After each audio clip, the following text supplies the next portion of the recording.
ये घटना 1999 की है, जब मैं अपने मम्मी पापा के साथ मुंबई घूमने आया था।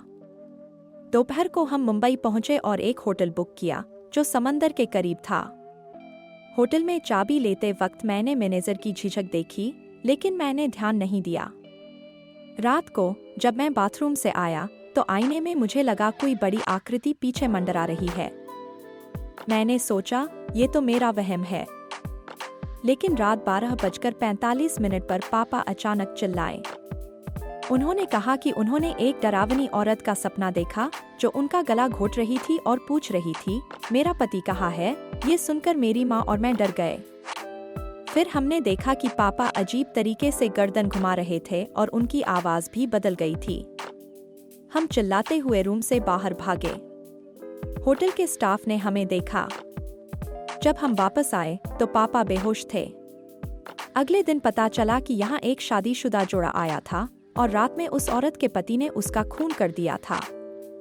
आज भी उस रात की याद से रूह कांप जाती है।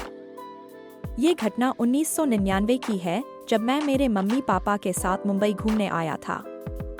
हम दोपहर को मुंबई पहुंचे, फिर हमने एक होटल बुक किया। होटल ठीक ठाक था, समंदर के करीब था, ऊपर से काफी अच्छा नज़ारा दिखता था, समंदर, नीला आकाश। तो हम सब ने डिसाइड किया कि यहीं पर रुकेंगी।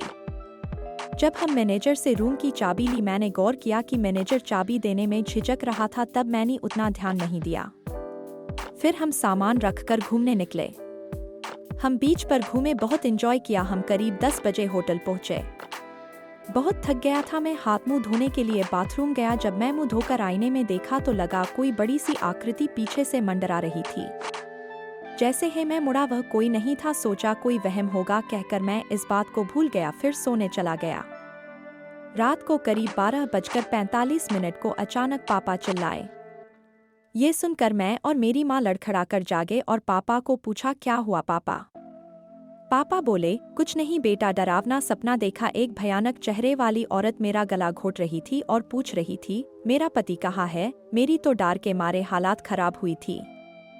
मैं बिस्तर के तरफ मुड़ रहा था कि तभी हमने देखा कि पापा अजीब सी गर्दन घुमाने लगे और सामने टेबल पर रखी कांच के ग्लास को घूरने लगे। वो ग्लास खिसक कर नीचे गिरा और पापा बोले, मेरा पति कहाँ है? उनकी आवाज भी बदलकर लड़की की हुई थी।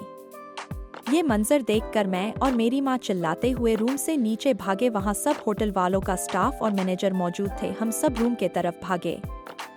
हम रूम में जैसे ही पहुँचे, देखा तो पापा बेहोश थे। हमने तुरंत अपना सामान समेट और उस रूम से बाहर निकले। अब पापा को भी होश आ गया था।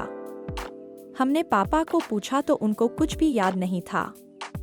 दूसरे दिन हमें पता चला कि 5 महीने पहले यहाँ शादीशुदा जोड़ा आया था और रात में उस औरत के पति ने उसका दर्दनाक तरीके से खून कर दिया था। इस घटना को करीब 17 साल हुए हो, लेकिन आज भी उस घटना को याद करता हूँ तो रूह कांप जाती है।